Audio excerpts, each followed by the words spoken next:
Hello and what is up YouTube? My name is G3Iron and in today's 26th episode of our featured weekly build discussion series, we are taking a look at TorsteinTheFallen's Marylene's Fallacy Power Siphon Assassin. If you like damage, if you want something to spend as much currency as you can possibly sink into a build, if you want something that takes advantage of multiple layers of defenses and is a top-end DPSer for taking on situations like simulacrums or taking on bosses or speed mapping your way through content, this is the end game build for you to sink all of the currency that you could ever want to into. For those of you who are new to the channel, you can like, subscribe, and ding the bell to be notified about future discussions just like this one. And for those of you who are veterans of the channel, you know the way how things work around here. All of our links and various build guide, path of building, and video references are going to be included down below in the video description. And above my slightly balding forehead, there should be some timestamps for you to be able to jump forward or jump back and reference any of the discussion topics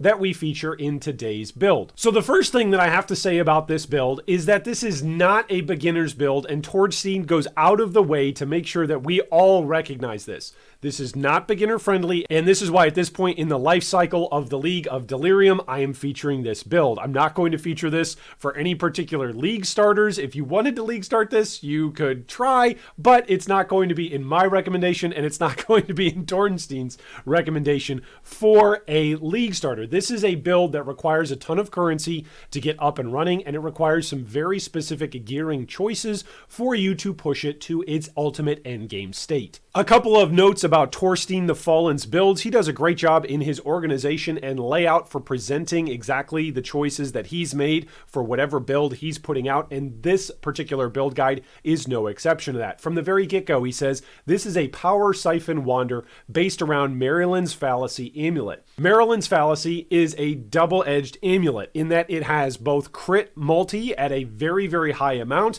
but it's got the penalty of having 40% less crit chance. In order to make it worthwhile, you have to use the Assassin mod in order to really synergize crit multi with crit chance. Also, with Delirium in the 3.10 update, it uses Natural Affinity, which is a new small cluster jewel. It's very, very strong, and oftentimes it gets overlooked because of the grasping vines that get attached to players, but don't worry, we've got a way to get around all of that. Where typically many wanders will lack damage when it comes to bossing, this particular build, because it takes advantage of Natural Affinity, has got very high boss DPS as well as having high clear. So let's start with some pros and cons. First off, this has got pretty insane DPS. Yes, the tooltip number that was included on the thumbnail of this particular build is accurate with, of course, all of the settings ticked and all of the conditional effects that you could be doing at its top end. But yes, the millions of damage that this particular build can pump out is something that's very possible as you scale up and scale into the various options that you've got for endgame gearing. This build, of course, has got superb mapping and clears off screen, which is, of course, a feature of many different wand builds, and this build is no exception in that regard. It's got multiple layers of defenses, which is huge with both damage reduction and damage avoidance. The build can face tank for what a wander can face tank, about as good as any wander can potentially face tank, but ultimately you're relying on damage avoidance and then damage reduction if you do get hit in those rare instances. The build also features positive chaos resistance. It becomes crit immune and shock immune if you use the Impulses variant of the build. And lastly, it shreds all endgame content, taking it down faster than hair clippers through my balding forehead. Yes, it's even possible to stun Wave 20 Kosis when you're at your maximum amount of DPS. Okay, so those are all the pros. What are some of the drawbacks? Well, first off, it obviously can't do Elemental Reflect because if you're doing 16 mil DPS, as soon as that gets reflected back at you, you're dead in an instant. Secondly, we're very vulnerable to dots. So talking about high-end or high-hitting ignites, those are big-time scary moments for us. So there's a couple of ways that you can mitigate that in your build, namely by having flasks set up for that. But very, very oftentimes you will die to heavy dots with this particular build. So for veteran players out there, if you already know how to deal with dots, great. For newer players out there who are learning how to deal with dots, that's something that you're going to want to consider before playing this build. Of course, the last con to this build is, yeah, this is really expensive. If you've been looking or waiting for a build to sink your currency into as you get ready to wrap up Delirium, and as we all look forward to 3.11, this is a build to do it. We mentioned it early on in our discussion that this build takes advantage of natural affinity, the small cluster jewel, which gives you nature's patience. Well, what is nature's patience? For those of you who have been patient enough to stick around to listen, this little cluster jewel will give you gain 2 grasping vines each second while stationary. The total amount of vines that you can have stacked on your character is 10. So this is where you get your 5-second count on this. So if you're stationary for 5 seconds, you will get your maximum amount of grasping vines on your character. Grasping vines, by the way, are those weird animated vines that attach to your character and they kind of like flail all around and then your character can't do anything or really slows down. But don't worry, we'll deal with that in just a moment. So if grasping vines are the drawback to nature's patience, what are the bonuses? Well, you get 2% chance to deal double damage per grasping vine, and then you get 1% less damage taken per grasping vine. Torstein says everyone bypass this jewel because it lowers your movement speed drastically when you are stationary. But vines are instantly broken by using any blink skill such as Flame Dash, Blink Arrow, Frost Blink, or Dash. So pretty much any build can benefit from using this particular jewel. Also, if you're playing as a Juggernaut, if you've got Unstoppable allocated, or if you're just a character that uses Comb's Roots, you won't even notice the vines. So after a full 5 seconds of being stationary, this means that this jewel alone will give us 20% chance to deal double damage and 10% less damage taken. That is big and incredibly useful for almost any character that has to be stationary to deal damage, which we're a wander and we're locked in place while we are attacking using Power Siphon, and so this makes this a natural choice for us as an elemental wander to stack our damage, also mitigating any incoming damage that we might get hit with while we're stationary. And I'm just going to take a moment here just to say this is one of the things that I love most about our weekly featured build discussion series is finding good discussions and good mechanics like this, like Torstein has brought up, and saying, look, this is something that most people maybe have avoided or looked at and gone, that's probably crap. And finding builds that actually find something that other people might be a pile of stinking balding poo and is actually a wonderful jewel in the rough that can really make a build shine. Our primary damage source is going to be Power Siphon, and it is an attack skill, but it's different than most other spell or attack skills. So Torstein walks us through it this way. He says this wand skill fires a volley of projectiles that are both empowered by and generate power charges. Projectiles also have Culling Strike. It's a blank skill that doesn't add damage on its own, like spells or other attack skills, like Double Strike, for example. Because of that, you have to feed it with damage from other sources, like wands or auras or jewels that give you flat amount of damage. Depending on how much added damage, increases, and multipliers you have, that will affect the end result of the damage that you are able to pump out using Power Siphon. So when you put 2 and 2 together, if the gem itself doesn't have a base level amount of damage and we're using wands, well, this is why wanders are generally expensive, because in order to get top levels of damage on your build, you need top levels of gear. Torstein gives us this beautifully well-designed chart that shows us exactly how effective point blank is going to be for us as we are getting close to targets or as we are trying to maximize our damage that we can do. For instance, if something is within a radius of 10, we're getting the maximum amount of damage. If something is between 10 to 35 units away from us, then we're getting slightly reduced amount of benefit from point blank. And ultimately, if something is 35 and beyond, then we're actually getting less damage from point blank. I'm sure you noticed it in the video that was featured early on that there was rage generation on this particular build. Because we are an attack build, this is fantastic. We use 2 mob mentality notables on cluster jewels in order to get us 10 rage with each enduring cry cast. And of course you can set up enduring cry on your left mouse button, so that way as you are walking you are simply automatically war crying wherever it is that you go, generating all of those various rage that you can possibly generate. For each point of rage that we have on our character, we get 1% increased attack damage, which means at max we're getting 50% increased attack damage. You get 0.5% increased attack speed, which means we're eventually going to get up to 25% increased attack speed at max. And we also get the added side benefit of increased movement speed. Now, the movement speed is a bit awkward just as a benefit because, of course, while we're being stationary, we're getting those vines and then we're breaking the vines using any of our blink skills. But overall, you're going to be getting a net benefit from the movement speed that you'll get from Rage. The next couple of built-in steroids that this build takes advantage of are War Banner, which of course will grant you adrenaline once you actually drop down. the war banner itself. This gives you 100% increased damage while you have adrenaline, 25% increased attack, cast, and movement speed, and 10% additional physical damage reduction. We've got Wave of Conviction on Spellslinger support, which means that enemies will have reduced lightning resistance by 25%, and then we use Projectile Weakness as a curse, which increases the damage taken from projectiles every time you attack with your wand. This is a great way to boost your damage. The last little steroid that's built in for offenses is Berserk, which will consume your rage at an accelerated rate to provide a massive buff, granting more attack damage, attack speed, movement speed, and less damage taken. Depending on the gem level of your particular Berserk spell, it's going to give you up to 20% more damage with attacks, 20% more attack speed, 30% more movement speed, and 19% less damage taken. If you're looking for an internal, self-boosting, massive spike in damage, then Berserk is the spot for it. So we've talked about how we're going to deal damage. What about how we're going to deal with damage that we're taking? Well, a couple of different ways. First off, there's a lot of different passives that we're going to take advantage of in order to give us layers of defenses. We're going to take Acrobatics and Phase Acrobatics on the passive tree. Elusive and then Immunity from Critical Strikes is also huge. We're going to take advantage of Immortal Call and then Shock Immunity from Impulse's Broken Heart. Our Ascendancy with Opportunistic is going to give us a notable passive skill that gives us 10% reduced damage taken while there are at least 2 rare or unique enemies nearby. We're going to be using the Brutal Restraint Timeless Jewel in the name of Deshret, which gives Wind Dancer. Wind Dancer grants you 20% less damage taken if you haven't been hit recently, 40% less evasion rating if you haven't been hit recently, and 20% more evasion rating if you have been hit recently. Remember that recently in Path of Exile for the most part means the last 4 seconds. So in combination with passive points and then just with passive abilities, we've also got active abilities that we can take advantage of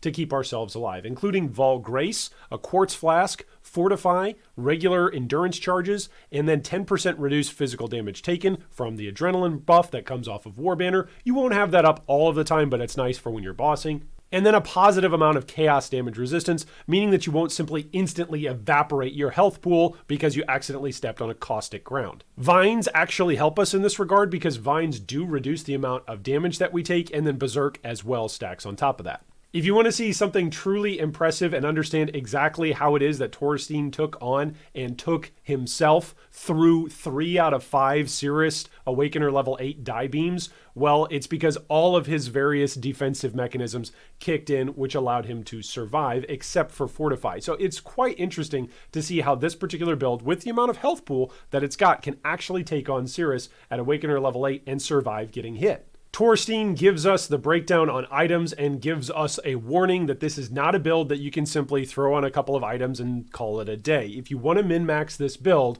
great. This is going to be a build for you because there's lots to min-max. First off, your weapon. Your wand is going to be the biggest, most important damage upgrade that you can have on this particular build. And what you're looking for is increased spell damage or elemental lightning pen, and then also added lightning damage, which is local, and that's a prefix. You want to get that up as high as you possibly can. Increased attack speed matters. Oftentimes players don't understand why attack speed would matter on a wand, especially newer players think that attack speed wouldn't matter on a wand because they automatically assume that a wand is going to deal spell damage. Attack speed matters a whole hell of a lot because we are using Power Siphon, which is an attack skill. So increased attack speed is going to be a massive DPS boost for us. And then lastly, you want increased critical strike chance. The reason for this is, of course, our increased critical strike chance is getting lowered by a whole bunch because we're using Marylene's Fallacy. And so we want to increase that base onto our wand that we are using as much as possible to offset that little bit of reduction that we're getting off of our amulet.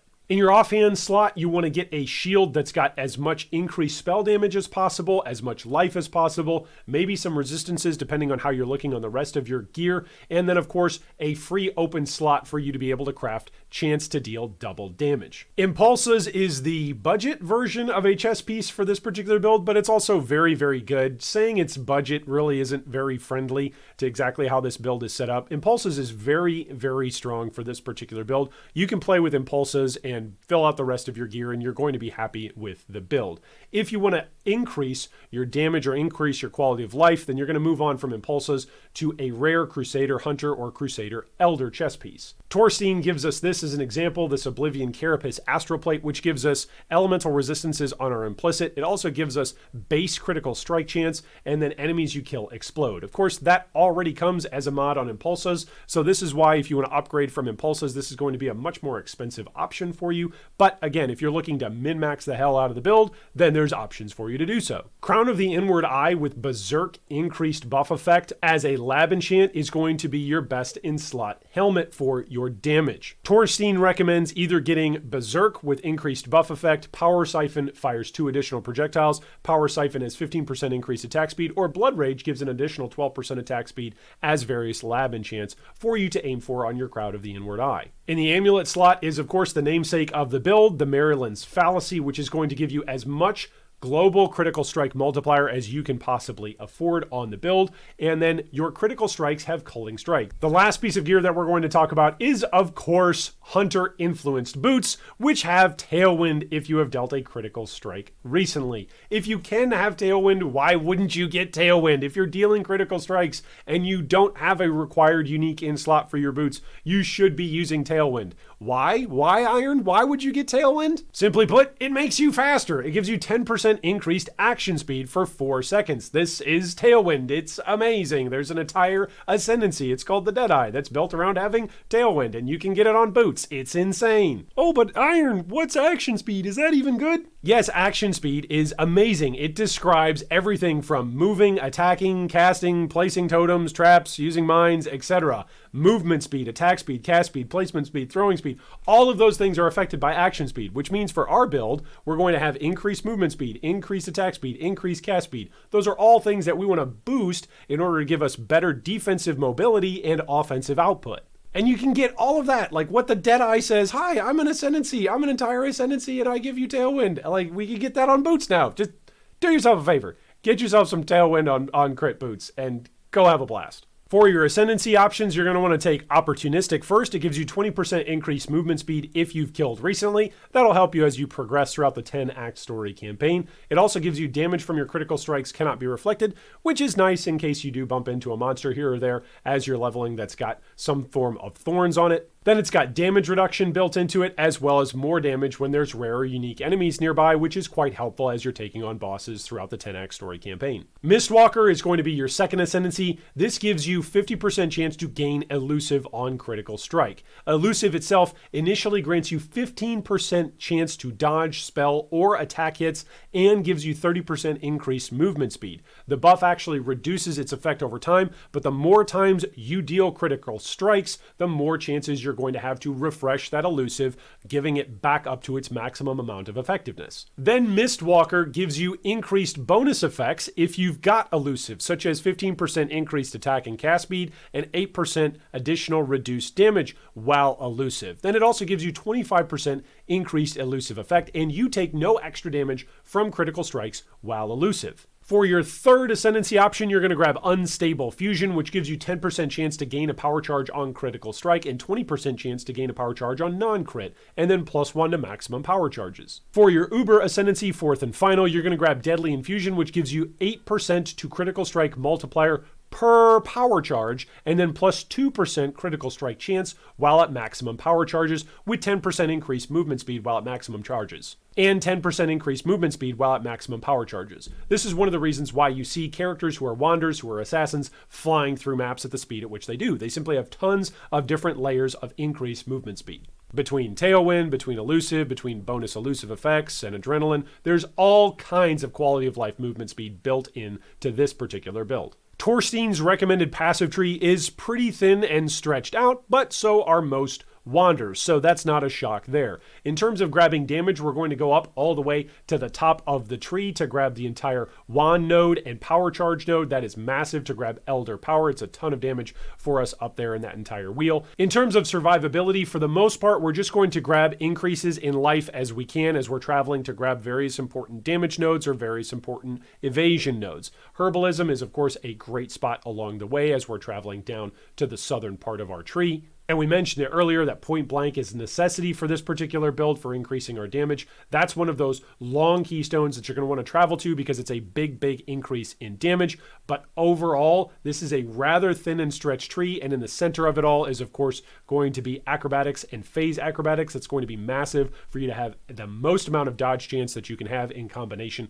with your elusive coming off of Mistwalker. And then also in the center of your tree is going to be the hallmark of any build in Delirium during 3.10, which is your cluster jewels. Note that we're only using one cluster jewel, so there's a lot of people speculating about 3.1 and what's going to happen to cluster jewels at this point in time. And if cluster jewels do get restricted or in any way made unique where you only can use one particular large cluster jewel or maybe one particular notable off of medium cluster jewels, this build will still survive. It'll have a little bit of a change to it, but this isn't nearly going to be hit as hard as many other top-end builds that require you to stack multiple large voices cluster jewels or multiple notable passives off of medium cluster jewels. This build is strong without having to stack all of those various cluster jewels. Lastly, I want to give a shout out to Torstein again for letting us take a look at this particular build and feature it for our discussion this week. He's got a great section on how to level this build because this is not a league starter. I'm saying it loud and clear, right? None of you are going to leave me a comment and say, "So Iron, how do I league start this build?" Well, I'm sure somebody's going to say that now just to trigger me, which that's totally fine. If you want to tease me, go for it. This is not a league start build, which means you can use leveling items like Tabula Rasa, Gold Rim, Wanderlust in order to push your speed leveling throughout the 10-act story campaign. And Torstein has gone through the trouble of laying out exactly where it is that you can start equipping various pieces of this particular build. It's very well written, and I highly recommend checking it out if you are going to level a character specifically to play this assassin build. Well, thanks once again so much, everybody, for watching and joining us and participating in today's 26th episode of our featured weekly build discussion series. Shout out once again to TorsteinTheFallen for letting us feature his build, and I hope that today is the day that as you're leveling or playing as a Marylene's Fallacy assassin, a Mirror of Calandra drops for you. Thanks for watching that video. If you'd like more information on any of our discussion points today, you can see them down below in the video description. If you'd also like to join our Discord or support our Patreon, you can do so with the links down below. Thanks again, and big shout out to all of our Patreon supporters.